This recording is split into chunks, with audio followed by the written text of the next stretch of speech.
Okay, so we were talking about multi-threading, and we were looking at an Intel OpenMP application and showing how synchronization events can be a problem. I didn't have time for false cache sharing right now. Let me do something here.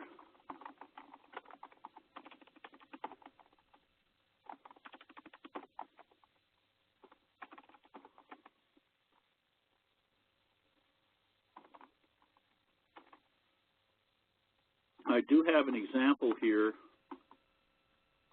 Find it right now. Let me clean up some of the stuff.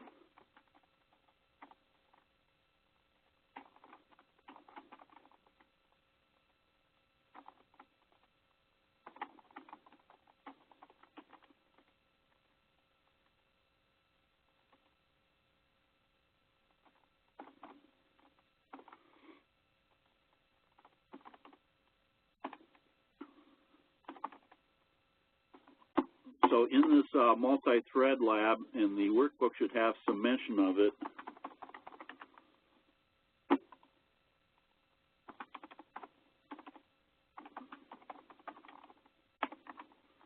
I have a pi good and a pi bad. And then there's this false.sh script that should run them. I think it actually might be using false good and let's see what it's got. More false.sh. Yeah, it's running the pi good and pi bad, but note that it's using an O0 to get optimization. And then it is scaling the thread width, going from 1 threads up to 200. Of course, on this machine, that'd be too big. Let me fix that.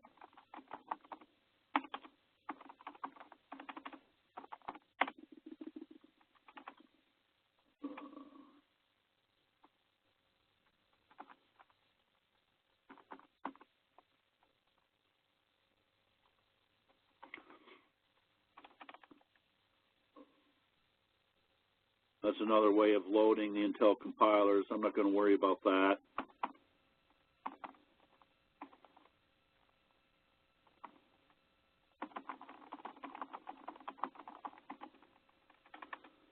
And these programs are not a dash parallel so much. These are an OpenMP. So when I compile them, I've got to specify that I want OpenMP as a flag. I was going to get rid of this 64 here.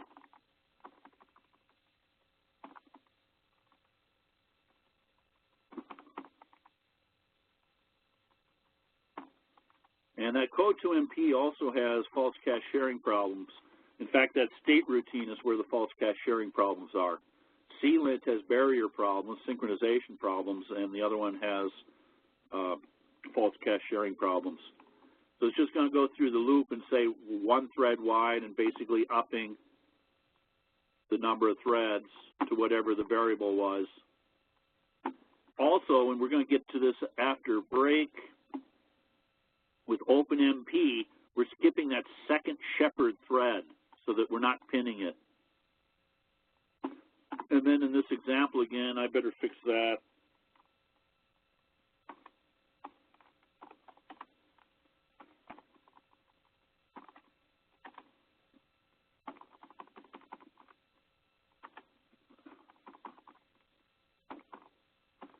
I'm going to run this overnight and collect some data.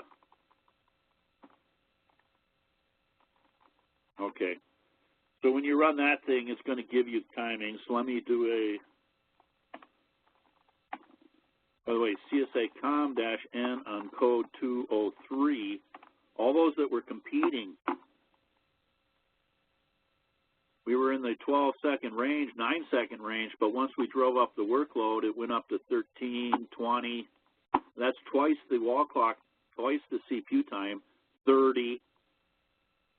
I can even push it up to 50, 60 seconds of CPU time for that 9 seconds worth of work due to the CPU scheduler thrashing and sharing that caches on that core with wherever I was running. And again, we want to try to get that down into 9 repeatable. Anyway, let's get out of here. Oh, I was going to do a CSA run to clean things up. By the way, I'm going to go into bar CSA sum, and I've been getting these reports. If I do more on the report that we just got, I can then go in and see top commands. Interesting that grep is so high on the list. Because that wasn't a very good interval. Let me try the other one here. Actually, let me do a CSA period -R and go into the fiscal directory and look at all of those files together, all the data that we've collected. Because we have some corrupt data because of that file system full condition. And our top command, code 9 GNU 03, code 9, memhog, some code 4, code 1, crash was in there. Building the man database was in there. There's our code 2 GNU, code 2, code 203. We also have compilers and stuff in there. And this is started by the CPU memory usage. This is started by, I believe it's this field right here. Page on down. So we get a command summary of everything that was running. Okay, I'm done with that. So the next step is to get into MPI. So SGI calls it MPT, Message Passing Toolkit, because we used to have other things in there, RPM-QL on SGI-MPT. Kind of pointless there. I was looking for other things in here. We got MPT, but we used to have things like Arena and PVM and some other things that were in there. I was thinking the Shemem might be in there too, but I'm not seeing it. So it is MPI. We just renamed it MPT. Now with MPT, I'm going to take a look at this code 6.c here. You have to rewrite your application. So a lot of vendors would start off single-threaded, go to OpenMP because that was the easiest to do. They didn't have to rewrite their program. They just put compiler directives around the do loops to tell the compiler to make it multi-threaded. But again, OpenMP has a variety of problems, false cache sharing being one of them, and the other one being synchronization events. Also, OpenMP is not cluster aware. There is a cluster aware OpenMP from Intel, but we don't advise using it. It doesn't perform well. So moving to MPI, I got to rewrite my program, and this is a simple MPI ping pong test. I have to include the MPI.h, and you got to be real careful when you're mixing different MPIs to make sure it's been compiled and loaded and the same MPI run for the same product set. And that MPI.h is going to give me defines like this here. And then the first thing in an MPI program is MPI init. That is the point where it's actually going to spawn off threads. When you run an MPI program with MPI run, there's a -NP, number of threads, number of processes, and this is the point where they're going to get created and spawned. So right after this line, you got, for example, 32 processes that are part of this MPI application. Then it's figuring out what was the spawning order for me, which rank number am I? And then also how many spawned threads were there, how many spawned processes or ranks were there. And then this is a master slave, so if my rank is 0, I'm going to print out a header. Then we're going to go through these different message lengths. There is a barrier synchronization in here. We're going to wait for everything. We're going to come to this thing and just wait for it to finish. We're going to grab some time to figure out our wait time, get start. And then here's the main work here. If I'm 0, I'm going to send, and then this is synchronous because there's no I send. So it's going to sit there and wait on the send until it gets a receive. If I'm not 0, then it's going to receive and sit there waiting for the send. And once it gets the send coming in and receives it, then it's going to send one back. So this is a basic ping pong test. And then when it's done, it's going to get the time and the elapsed time and then figure out the latency and the bandwidth and print them out. and then the program has to end with an MPI finalize. So let me compile that thing. I'm just going to do GCC code 6.c, and it's complaining there's no MPI.h. So I got to do a module load MPT. Now let me try compiling it. And this time it's complaining I don't have the MPI library routines in there. Now most MPIs have a wrapper to them that will compile everything with the appropriate headers and libraries. But I'm going to stick a -L MPI on here. And now I've got a program A.out. So let me run it. It says, oh, you have to use MPI run. Now there are other flavors besides MPI run. There is an MPI exec. Let me see if I can catch it here. QL SGI -MPT rep MPI exec. There is an MPI exec _MPT that's used in batch mode. And I don't know about the University of Alberta, but this was written as a wrapper to be able to talk to the batch system to tell it what we're doing.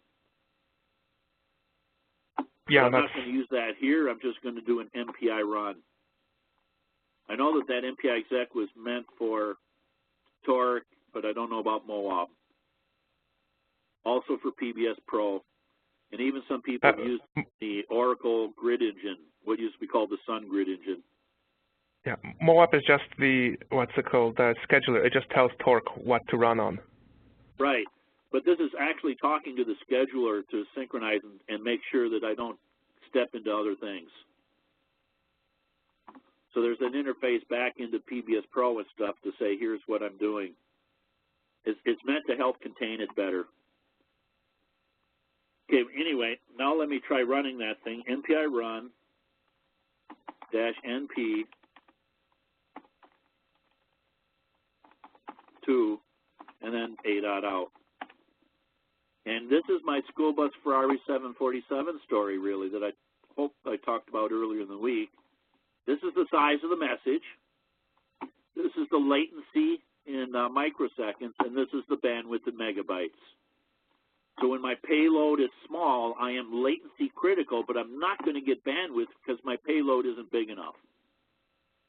If I want bandwidth, I want to do it in large chunks. I don't want to spend all my time in handshake protocol overhead. As the message size gets bigger and we're getting up to a 2 megabyte message size, the bandwidth is going up, but the latency is also going up. So my Ferrari School Bus 747 story, this is my Ferrari, and this is my school bus. It goes back to your payload characteristics. One of the problems might be is that a site might decompose their array and do it in 4K by chunks, but then they become latency dependent, and they may not have a low latency interconnect, for example, running across GIG-E. So some applications might be communication sensitive because their message sizes are small. Communication sensitive means that they're latency sensitive. And then again, as I need more and more bandwidth, I increase the payload characteristics to get the bandwidth that I want. Okay, so that was 2 threads wide. I've got a 32 thread system here, so I'm going to do 32. Oops. Now, this program doesn't actually do any work. There's no CPU work to it. It is all communication, pure communication. There's no computation or calculations going on. So as my threads got bigger and bigger, I went to 32. I'm seeing more of the interconnect here. Therefore, my latency went up. Now, the actual timing, you know, this one flashed by real quick. The timing on this is slower because there's more ping-pongs going on. But we're averaging those ping-pongs out. So I kind of want to take a piece of paper here, figure out where I was. Latency, I'm at like 1.89. And I'm waiting for the upper end.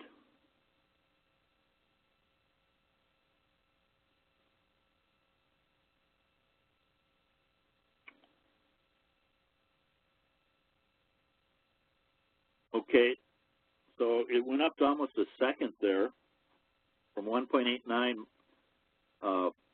microseconds, and the bandwidth is at 2028 megabytes. And that's using the whole machine. Let's profile that now. Okay? So I'm going to do a perf record and see how this works. Not guaranteeing that perf is going to be able to look at all the children's threads. I want to see what I look and get here.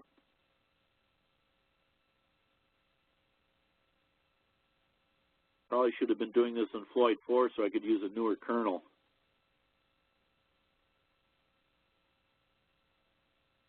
I'm still at the 1.9.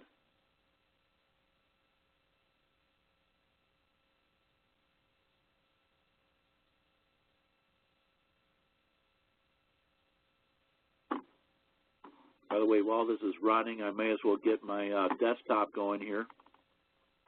Get PMGSIS working.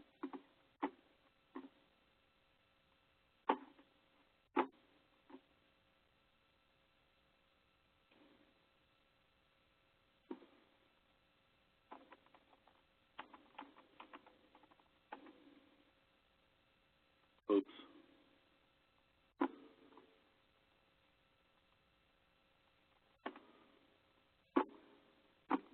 Now, unlike Intel OpenMP and Intel MPI, MPT is a spin barrier. It never does sched yields. Waiting for my desktop to actually get initialized here. Seems a little bit slower today. There we are. PMGSIS. So let's take a look at that report. I'm going to do a perf report on perf.data. Oops. I don't need to specify it. And now at the top of the list is MPI SGI shared progress. This is how MPT synchronizes barriers. This is communication. Everything on the top of this list is communication overhead. There is no computational work in this particular program example. It's all a ping pong test.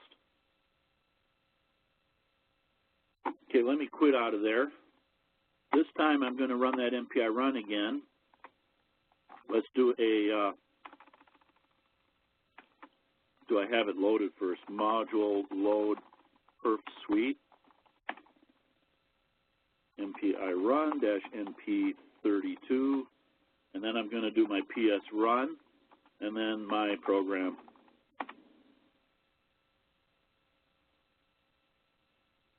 And I'm watching the low end on the latency, the high end on the latency, and the high end on the bandwidth.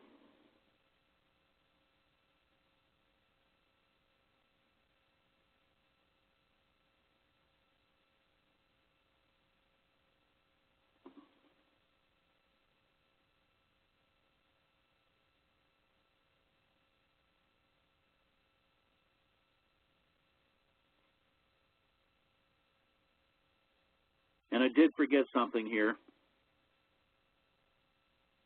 I forgot to put in a follow the threads. Remember when I was in OpenMP, I did a -P to follow threads. Now I need to do a -F to follow forks. So I'm only going to get one XML file out of this experiment. I needed a -F up here.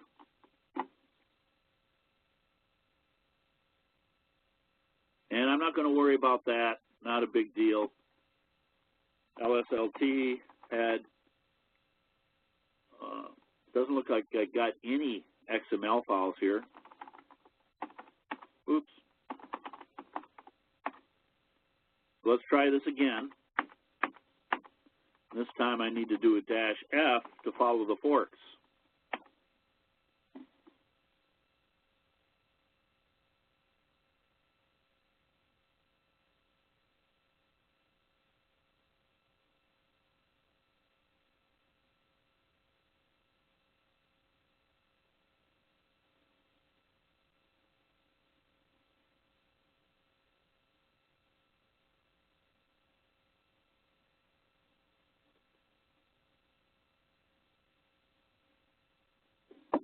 You guys have probably been hearing the airport all week.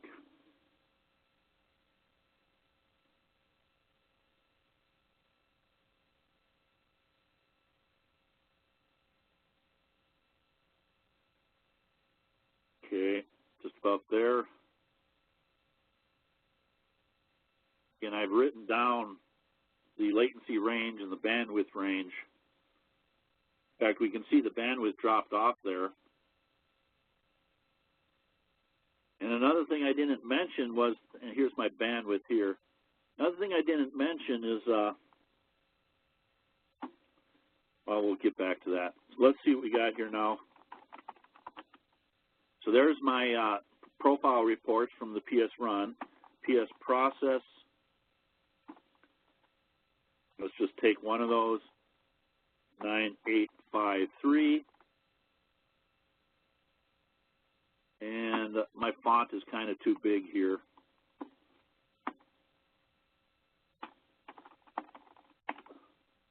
So there's my PS report. And again, 91% of the time that I looked, the program counter was libMPI. I also need to look at this with the libGRU because we are using the global reference unit, the GRU, in this.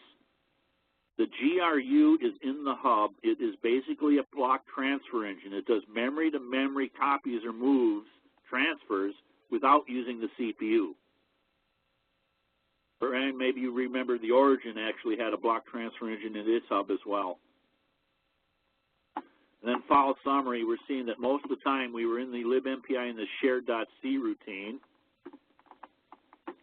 And then once again, this is what barrier synchronization or communication overhead looks like in SGI's MPT.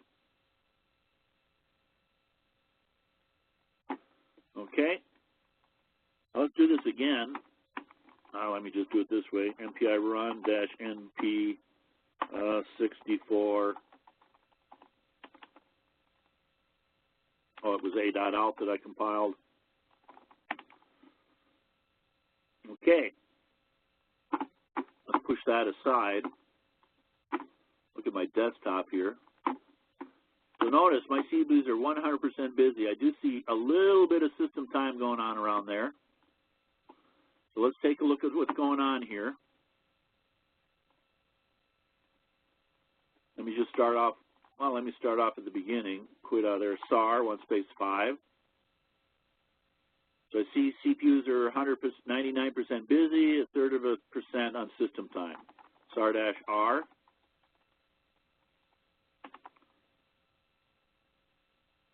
Memory is certainly healthy. I don't have any issues or contentions visible there right now. SAR-DP. Not seeing anything. Little bit of SDA activity, nothing of concern. Everything here is less than any sort of threshold. This is less than 60. This is less than 30. That's kind of my threshold. Let's do an IPCS-AM. Everything is attached. You can see PBS is using a lot of, there's a Postgres database for PBS that's being used in here. Let me cat/proc/mem-info. And my slab is real small. Everything's healthy there except my CPUs are busy. So now when I bring in my top, I can see all these a.out runs. I'd also seen something else here. Percent CPU, I spawned off 64 of these things, plus top. I'm only on a 32 CPU system. So these things are not getting the CPU all the time. We have now locked this application into a spin lock. This thing will probably never finish. Another example, my CPU is being 100% busy and I'm getting no work done. Go back here. I haven't even gotten my first report yet. So let's do I'm just going to do a top sys because I did see a little bit of system time in there. And the system time, it looks like, is due to perf and top and gnome panel and top sys. The majority of the system time I see in there is the perf utility that I'm Didn't know I was actually running it somewhere. Let me do a kill all perf. And my system time went away. No system time up here now. Okay, well, let me do a Perftop again. And once again, we can see this thing is basically spinning on a barrier. I'm going to quit out of there. Let's get a PID here. Actually, I don't need a T because these are forked processes. They are not P threads.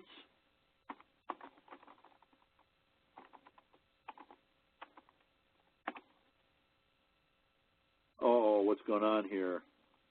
Oh, A dot out, sorry.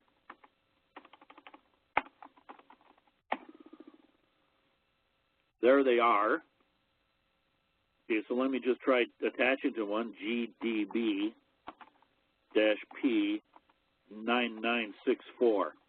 I'm just picking one of them. By the way, and Brian in particular, Yu Yang in the global product support has a script he calls BT that will get a GDB backtrace on all the threads at once, unlike me just attaching to a single thread. That makes sense to everyone? So it's a script that figures out all the PIDs you want to attach to for that particular run, and then we'll get a GDB backtrace on each one of them. So here I can see I was in main, and this thing's sitting here in a receive. It's sitting there trying to wait for a receive, waiting for something to come in from the master thread. This is resulting in the receive in a request wait, which calls MPI progress, which then calls this progress devices, and it is using the GRU. This is something referred to as the MPI offload engine.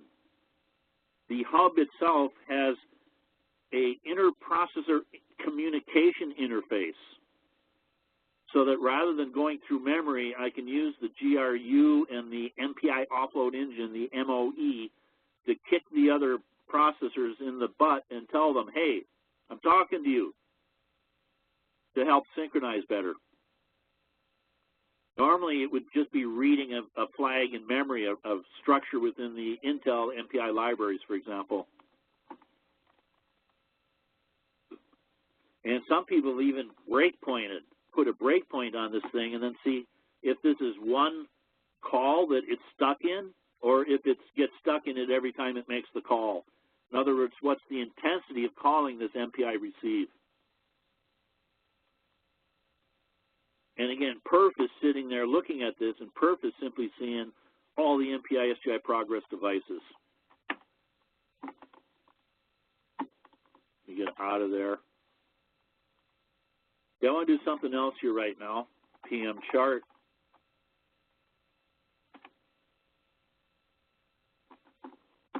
Let's see if I've got my pre-built views. I don't have one here. Hang on. I want to save time here.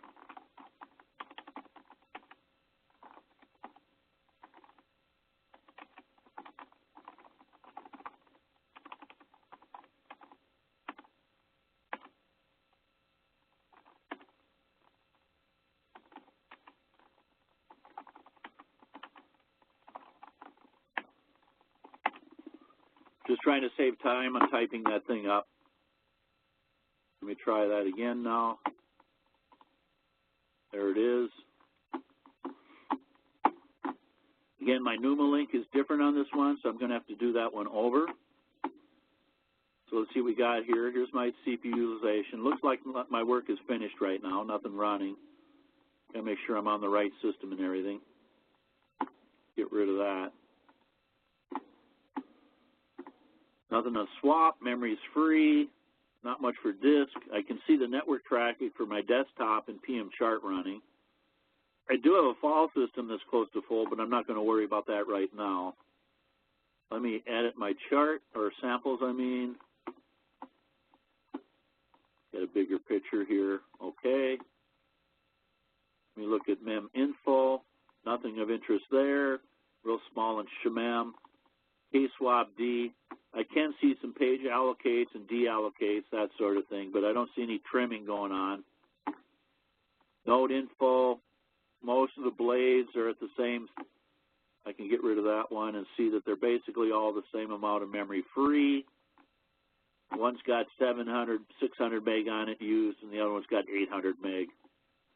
And neither of those are the slab or shemem. 25 meg there. A little bit of that might be the slab, but we're talking about 800 meg being used and only 30 meg that's in the slab. And none of it is shemem. So it's probably cache clean.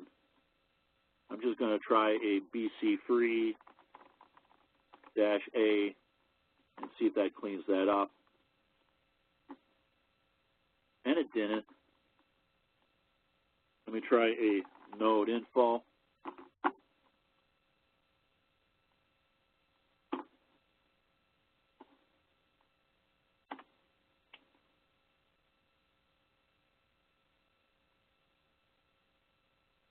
There we are. So I see most of it is in on pages.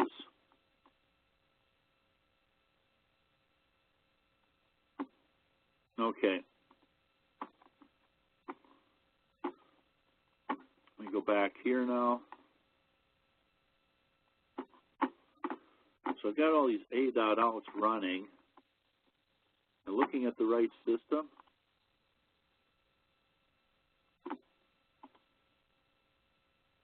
Again, I'm not always positive I'm looking at the right system here. I don't like this. This is not looking right to me.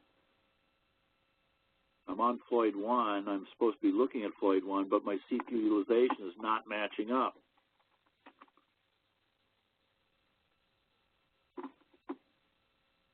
I should be in the 99% CPU utilization. So let's see what we got here. I'm going to click on this one, edit chart. Oh, they're all on Floyd 4, not on Floyd 1.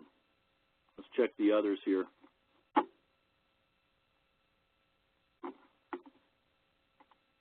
Yeah. So remember I warned you about that before. Okay. Let's try to fix that.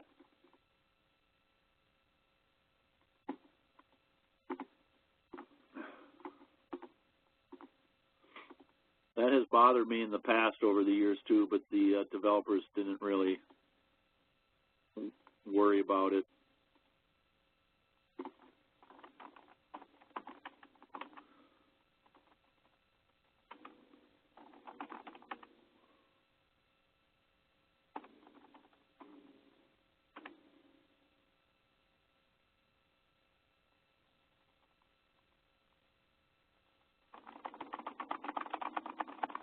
Oops, shoot.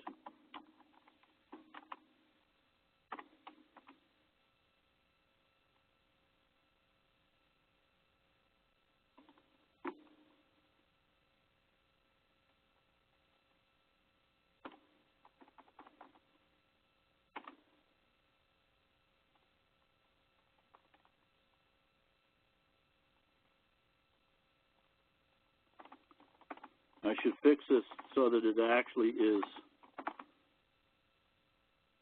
independent of the host, not hard-coded to a particular host.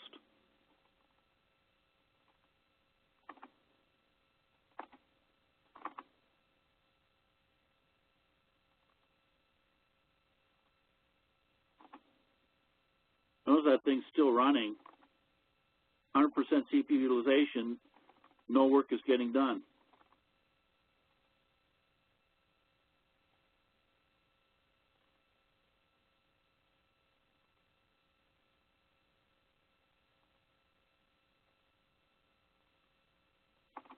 Pretty slow, actually.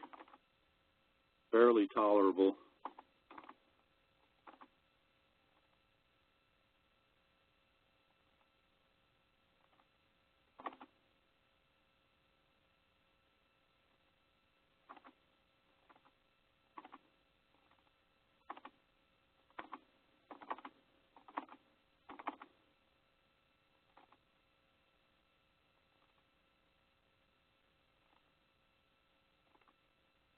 Hang in there with me.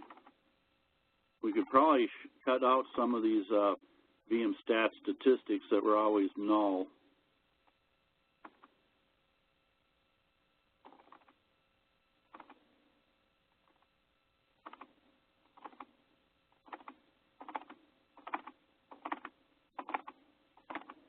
I kind of want to do it by hand and make sure I'm getting everything right.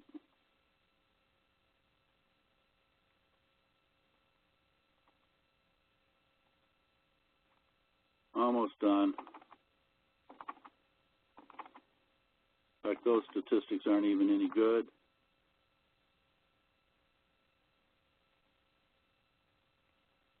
Okay.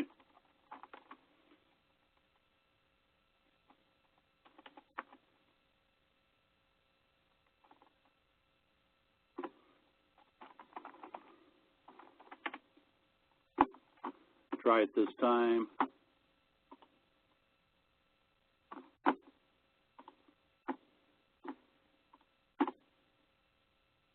Pointing to Floyd 1. That looks more like it. And the Numalink was, actually the Numalink was right for this particular host too. We got Numalink traffic in here now. Meminfo looks okay. KSWAP-D. I'm going to do a save view this time and not preserve host name in the view.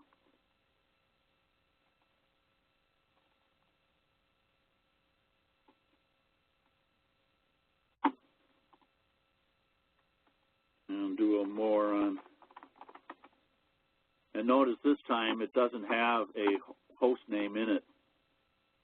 It's not hard-coded to a host name here. Okay. Oh, what happened? Oh, well, I killed the window that it was running in.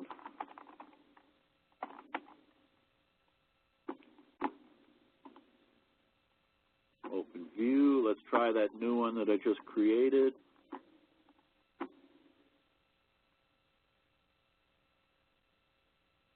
What happened here?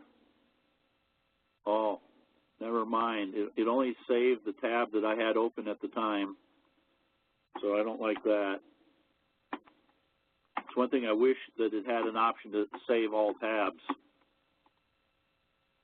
Remember, I put together the file by hand. So let's just open that one up now.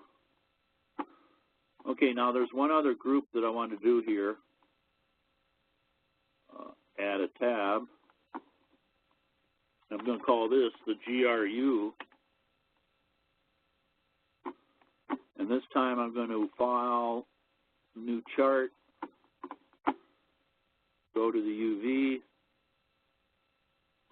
There it is there. And underneath there is going to be a GRU group. We've been looking at the Numalink group, but now we've got a GRU group. And we can look at bandwidth on the GRU. Again, transmits, replies, and requests to me are about the same. So I kind of like to do a request, this group here, total, transmit, or receive. No, I wanted the transmits. Total transmit requests, this group here. Now, there is 2 GRUs per hub. There were 4 Numalink ports, but only 2 GRUs. Again, a GRU is a block transfer engine for memory-to-memory transfers. And we don't have GRU statistics showing yet. We have to turn them on. So there is a hubstat command, or hubstat, I'm sorry, hubstat.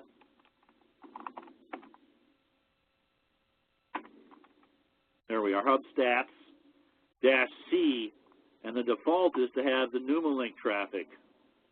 So I want to switch it to the GRU memory traffic, hubstats-C, the GRU mem traffic. Oh, and I need to have a Trojan here. I'm just going to do a sleep 1. So now it's got that statistic set, and now we should be able to see traffic that's on, and we're in bytes right here, traffic that's going through the GRU that we have. And when I did that, I lose my NumaLink statistics. You can only get one of these hub statistics at a time. So we can get NumaLink summary.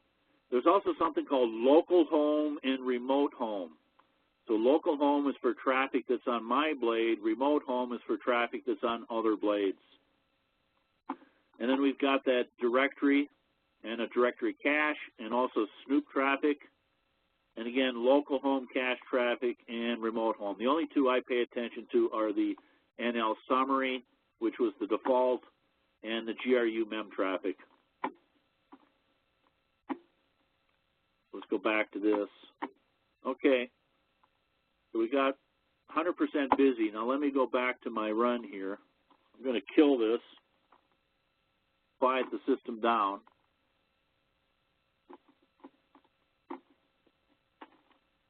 Everything's quiet. Let's see what our GRU is doing. Notice the traffic on the GRU has also gone down.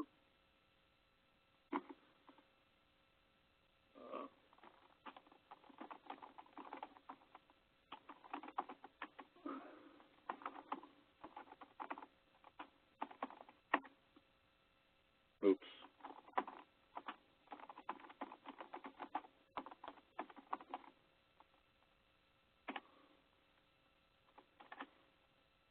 So MPI run -NP. Let me go 16 threads wide this time instead of 32 or more.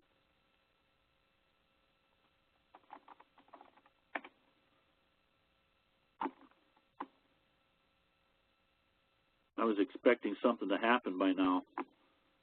I don't know what my A dot is really right now. Could not run the executable. Okay, I may not have it in my current directory either. GCC-L MPI. Oh, module load. We already had it. Module load MPT and GCC-L MPI. So let's try that run again. And this one's working. I just don't know what that other A dot out was actually. And notice we've got traffic going on now on the GRU. I'm going to switch this over to a stack bar. I don't always like a stack bar. It depends upon what I'm looking at. So there was that thing, and you can actually see the message size is increasing here. Let me do that again.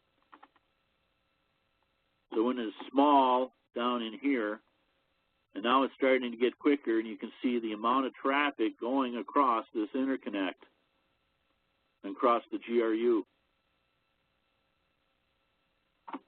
Okay. Let's see, I want to edit samples and get more samples here again. So there's the run. Let's time this.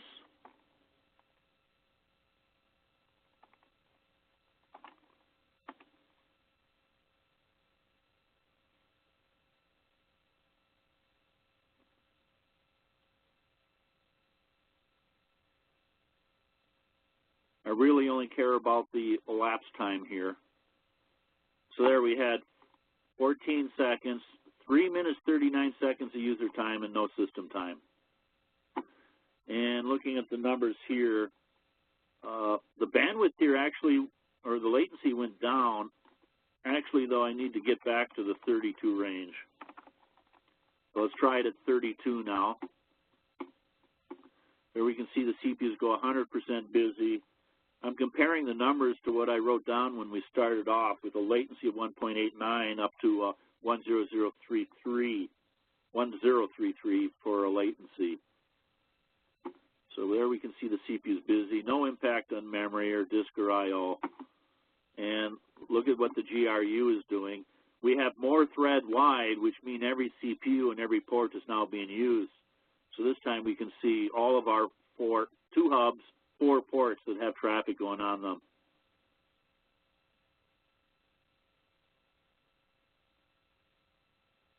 Okay.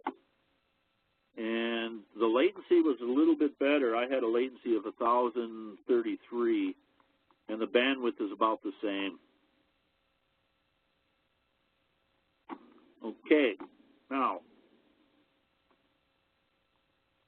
let me do it this way. I'm going to go 18 threads wide here.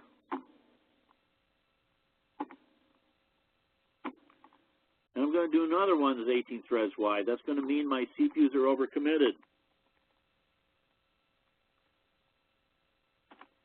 So there, that one's off and running. Now let me fire up this one and watch what happens. I have now stuck my barrier by two MPI applications stepping into the same CPU. This is another reason why we want CPUSIS to isolate these things. It's not advancing at all. Let's take a look at what's going on here. CPU, well, we're not even 100% busy here.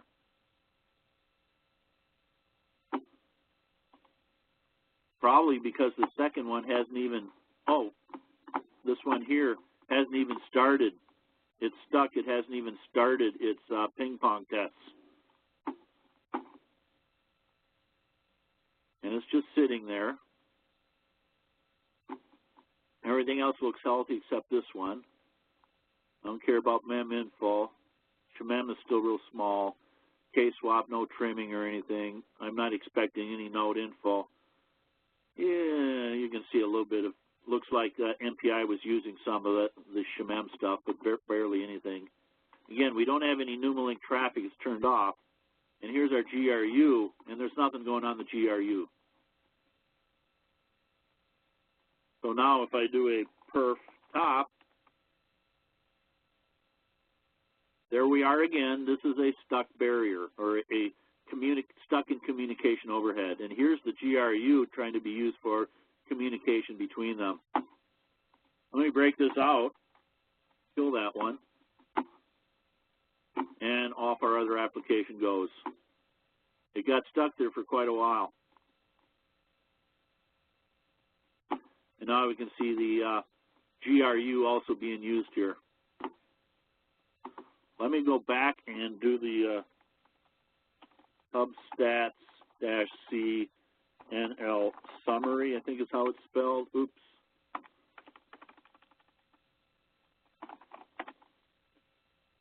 And I need a shepherd. I need something to have as a child. So that'll turn off my GRU statistics, and now I'm back to my Numalink statistics. Again, we had a baseline that was under like 80 megabytes per second from earlier in the week. So now let me try running that program again.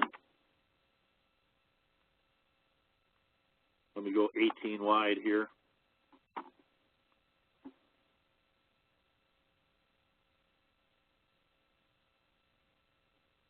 And now you can see the traffic going across the interconnect, the Numalink, to the other nodes. Now again, the hard part here is I don't know, I can click on the yellow and see that, but I don't know what port it's connected to. So linkstat-uv would help me show the in and the out portion of the port.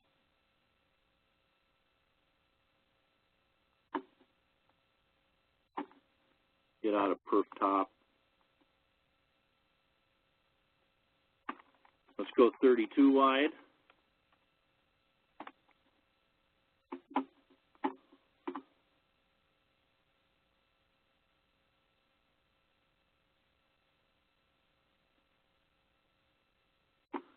So as the payload size is going up, we're starting to see a little bit of growth in the bytes sent across the interconnect. There we're going, 32, 65. You can see it growing as we're getting bigger and bigger messages being passed on the interconnect.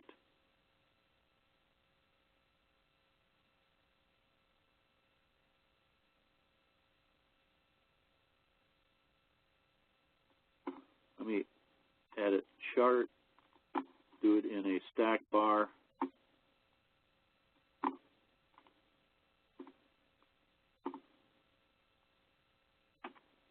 Let's try it 33 wide, which is more than I have for CPUs. And once again, It's not advancing. It's stuck.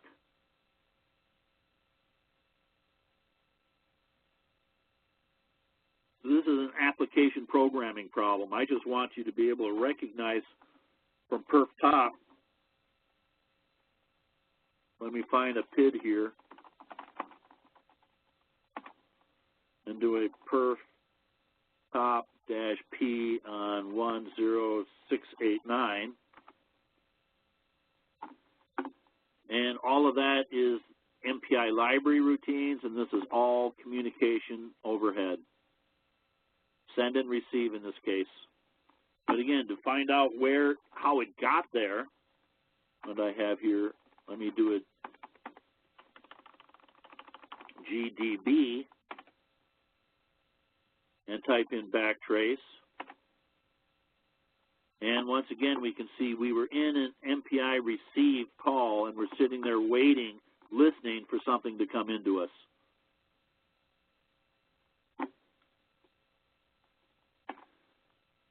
Any questions right now? So I need to go one step further now. Oops.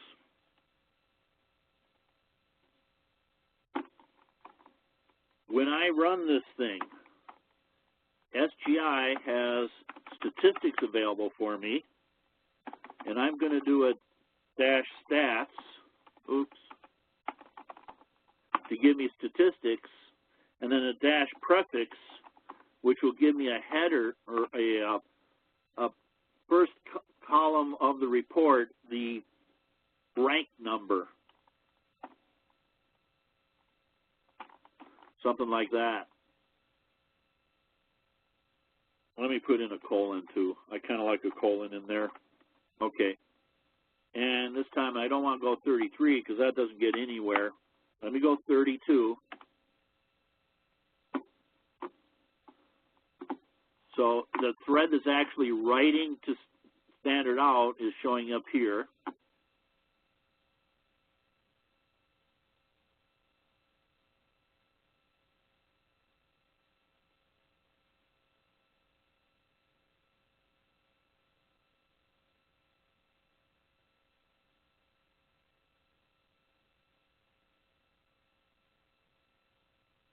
And when this is done, the stats report is going to come out to standard out, but you do have environment variables to put it into a file.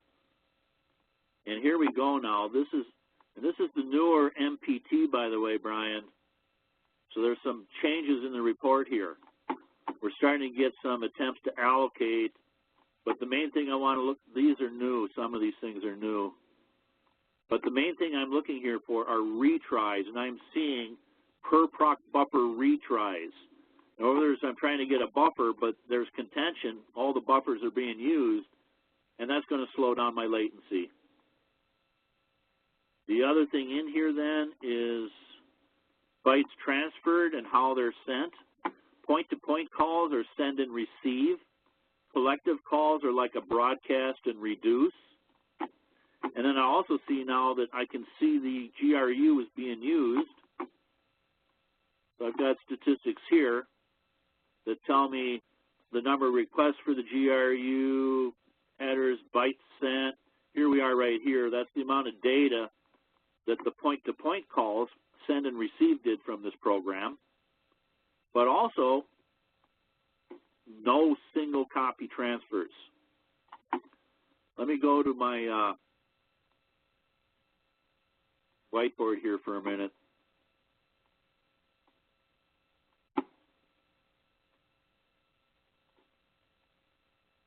Now, the assumption in MPI is that we've got some sort of boundary, like a network here.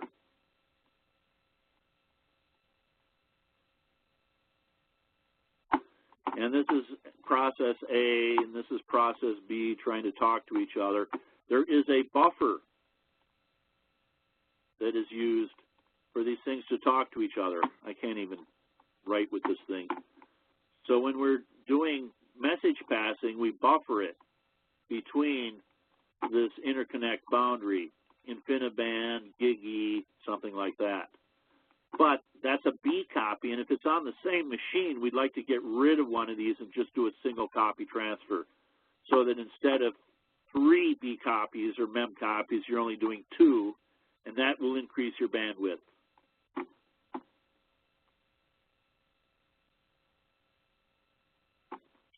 So there is a MPI man page, man MPI 1, and in here are the environment variables that are important for us. There's a variety of them in here, but the one I want to do here, first of all, MPI buffs per proc. We were seeing the buffer retries, per proc retries, and the default was 128 buffers. And the other one I'm going to try is MPI buffer max, specifies minimum message size for which the message will be considered a candidate for single copy transfer. So let me do an export MPI underscore buffer underscore max. I'm going to set that actually to 0. And export, what was the other one? I don't have it here.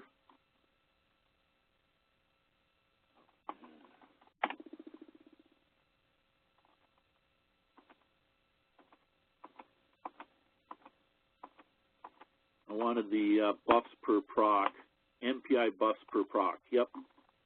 And I'm going to set that one, it was at 128 by default, I'm going to set it to like 512.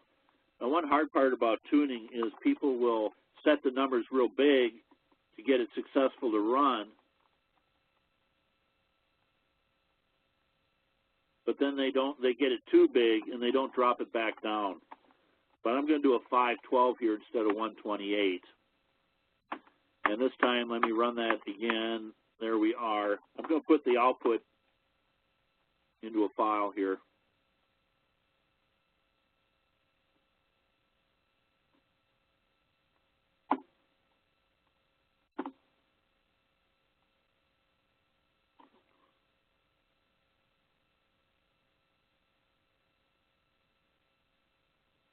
I've always found it interesting when we look at this stuff and see how even when I was quiet, I was up, and then all of a sudden when I do something, the traffic on the NUMA went down from my payload. I don't really know what that traffic was, possibly network interface. If my VNC viewer or server is running on another blade, there's going to be network traffic going across it. But why does it actually drop out when I start running my MPI application? Let's see what we got here for an out. So my latency actually did go down. But it looks like I've got some noise in the system still. But I was at a 1.89. Hang on a second. Yeah, I was doing 32. My latency got cut in half. Somebody just joined? Yeah, it's Brian. Like I said, I get kicked off after 4 hours. Sure. I don't know how long you were gone, if there's any question. I'm reviewing the -stats report for an MPI run. And then I adjusted the MPI buffer max and MPI buffs per proc. Were you with me on that? Yeah, I just dropped off, just logging up to call you back in. How about you, Camille? Are you okay? I'm okay. So looking at this now, and if I look at my bandwidth here, my bandwidth also went up. On the high end, the bandwidth didn't, actually it rolled off a little bit. On the high end, I didn't get a whole lot of latency improvement. On the low end, I did. But for whatever reason, and I don't know why, it dropped off, but I was at 4894 compared to 2028 before. And now, let's see, no more per proc retries occurring. Not sure I like this. All these bytes were sent by buffered shared memory. And then these bytes were sent by the GRU. That might explain why, and nothing was a single copy GRU. So I want to go one step further now. Every MPT is a little bit different. I got to test some of the other things in here. There's another for the GRU buffer max, MPI, GRU buffer max, something like that. MPI GRU buffer max. I'm going to try that one, or what the default single copy buffer max is going to be.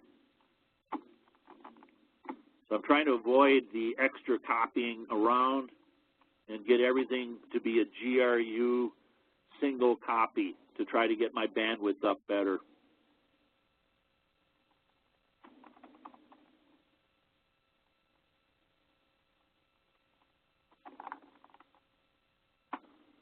Oh, I'm going to set it to a 0. I should also explain another one here, by the way, while I'm here.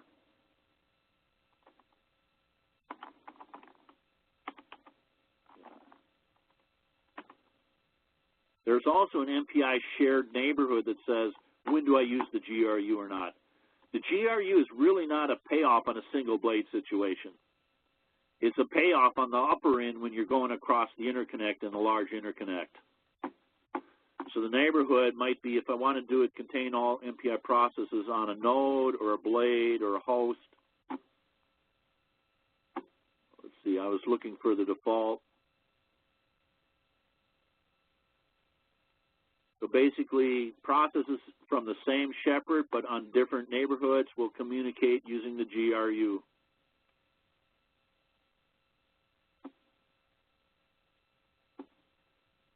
So on our UVs that I've got here, it's by blade. On the UV2000, it's by node. And I might try going to a mem node here just to see what happens here. I could also probably turn this on too. There's a couple of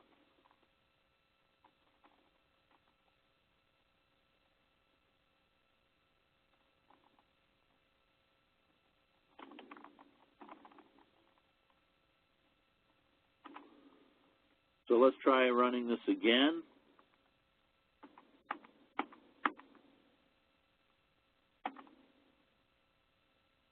And I don't really have any GRU statistics available here right now. Let me get them back on.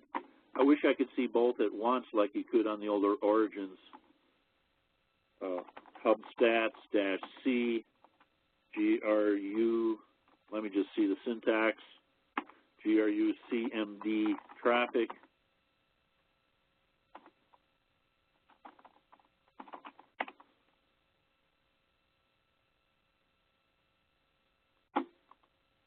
So I can see the GRU statistics. Let me run this again now, just since I can get the GRU statistics visible now. Everything's quiet there.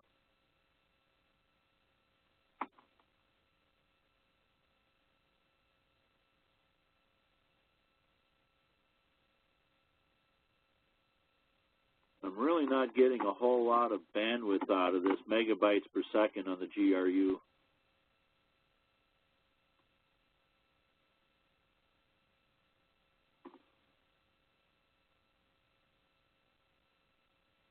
One of the other hard parts at this point is actually being able to look at all the different reports. I get in a lot of trouble when I'm on a 4096 CPU system and try to see everything.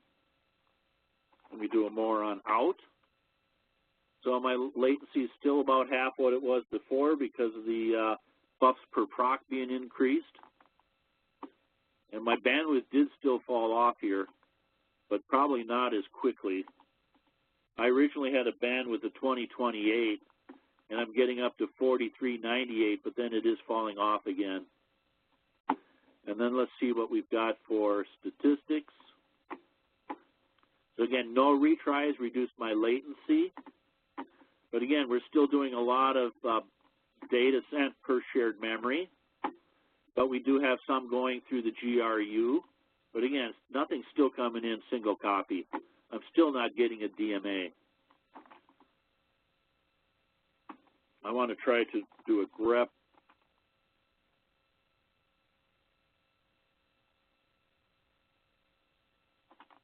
Trying to look at all these reports is not easy. So I did get one that happened to probably be on the same blade as another rank. 23 and 31 might have been neighbors, and we're able to use the GRU and do a single copy transfer. So let me try another one now. Export MPI underscore, what is it, neighborhood. Let me get the spelling and everything.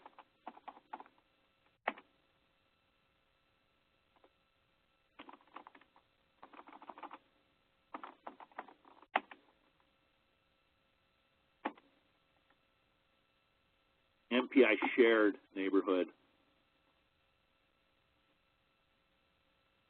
And I want to make that mem node just to see if that's going to help me out.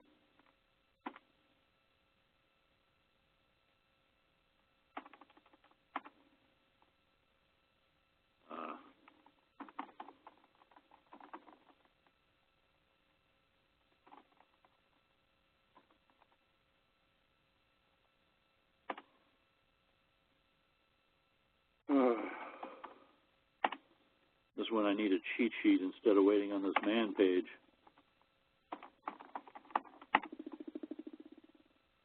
I don't think upper or lowercase is going to make a difference.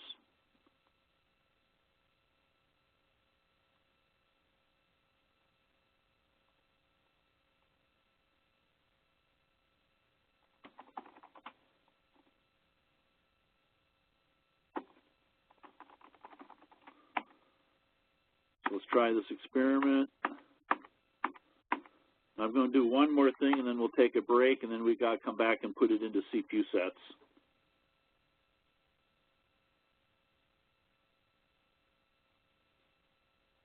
One thing I don't have is anything telling me, live within PCP whether the single copy transfers are occurring. I can see GRU traffic.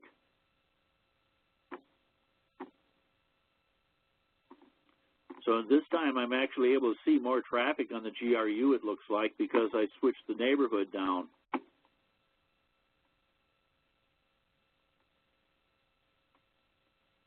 Okay, so let's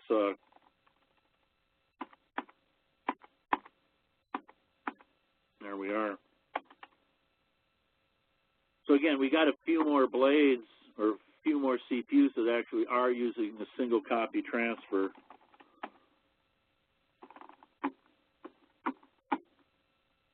But I didn't get a whole lot more. Let's see what we got here. 45. I didn't get a whole lot more bandwidth out of this. But the latency was a little bit better too. I was in the 1033 before on average. Now, let me exit out of this. Let me just try a new session here.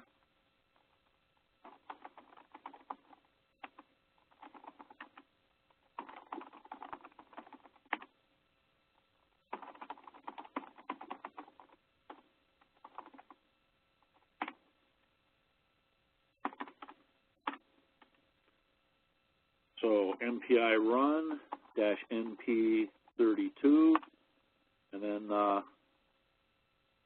/a.out.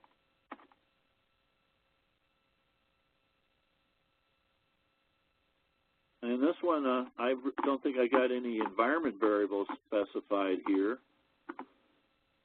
But I was at a 1.89 before, and now I'm back down in the 1 microsecond range. Let's see what happens on the bandwidth axes.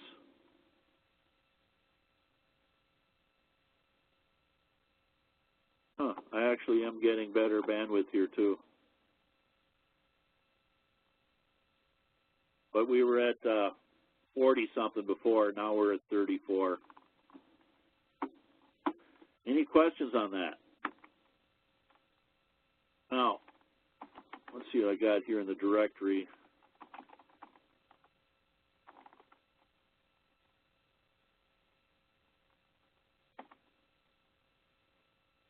Now, there is another package, MP inside, comes from SGI, and it is going to profile things.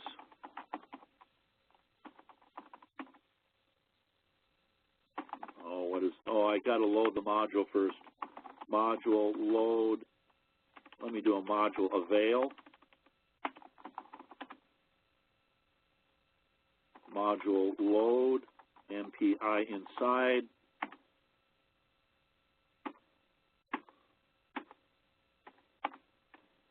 and for this one, I'm just going to do an MPI run and then put the MPI inside before the command. And then it's going to leave a file behind called MPI inside _ stats. So MPI run -NP32. I'm not going to use the -stats this time, but MP inside /a.out.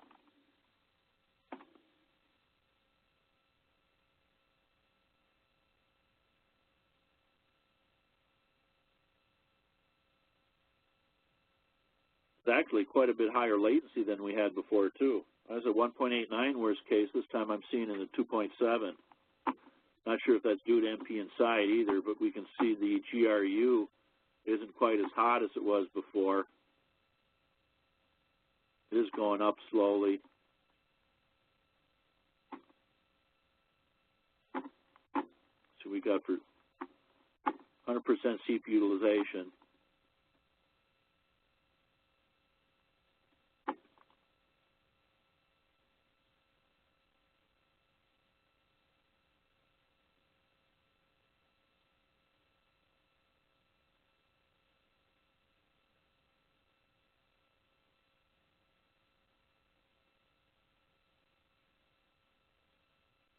Okay, so it wrote a report on that. MPI inside _ stats. And this now is going to tell me how much time I spent in the program starting in send and receive. So again, most of these things were in a receive state, and also the amount of time spent on a barrier. So it's kind of going through each, how long was I in that routine, in this routine, in this routine, or in this MPI barrier routine. So we were in the receive, and if you remember before, that's what we were seeing before as well. When we looked with GDB, we could see that everything was sitting on a receive. And it's on a per CPU basis. And then we had other things in here, number of sends and receives, bytes, number of requests with the receive attribute, and that sort of thing. At this point, I was going to take a break. I got 1/4 Let's come back at 1/2 and get this stuff running under CPU sets. Okay? Okay. So we'll see you in 15 minutes.